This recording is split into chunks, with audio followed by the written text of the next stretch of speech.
നല്ലൊരു മീനും ചോറും കഴിച്ചാലോ. ഇത് മീൻ തവ ഫ്രൈ ആണ്. പിന്നെ ചോറ് വരുന്നത് മലൂത്തിൻ്റെ റുസാണ്. പക്ഷേ നല്ല ടേസ്റ്റ് ഉണ്ട് രണ്ടും കൂടി. ഹോട്ടൽ വരുന്നത് നമ്മളെ ദഹ്റാൻ ജുനൂബിൽ നെജ്റാൻ റോട്ടിലാണ് ഹോട്ടൽ വരുന്നത്. അത്യാവശ്യം വലിയ ഹോട്ടലാണ്.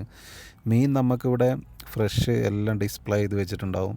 നമുക്കിഷ്ടമുള്ള മീൻ സെലക്ട് ചെയ്യുക. എല്ലാ മീനും ഉണ്ടോ, ഐക്കൂറ, പിന്നെ പാര, അതുപോലെ തന്നെ ചെമ്മീൻ, എല്ലാ ഐറ്റംസും ഉണ്ട്. എല്ലാം നല്ല ഫ്രഷ് മീനാണ്. പിന്നെ ഈ സൗദികൾ കഴിക്കുന്ന മീനുകളാണ് കൂടുതലുള്ളത്.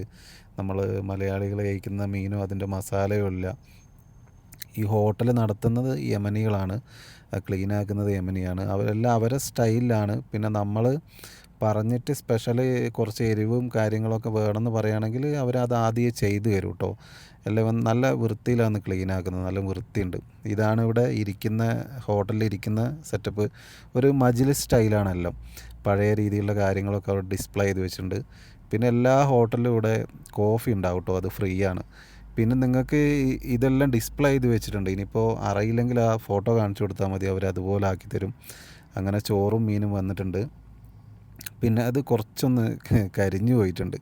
ഇവിടെ ഈ മീൻ എന്ന് പറയുന്ന ഒരു സംഭവം ഈ ദഹ്റാൻ ജുനൂബിൽ അത്ര സക്സസ് ആകാത്തൊരു പരിപാടിയാണ്.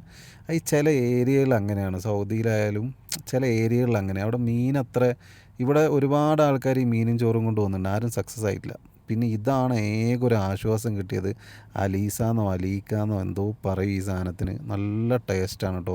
ബദാമും പഴവും ഈത്തപ്പഴവും മുകളിൽ ക്രീമെല്ലാം വെച്ചിട്ട് ഈ ആകെ ആ ഹോട്ടലിൽ പോയി കഴിച്ചത് എന്ന് പറയാൻ ഈ ഒരു സാധനമേ മുതലായിട്ടുള്ളൂ.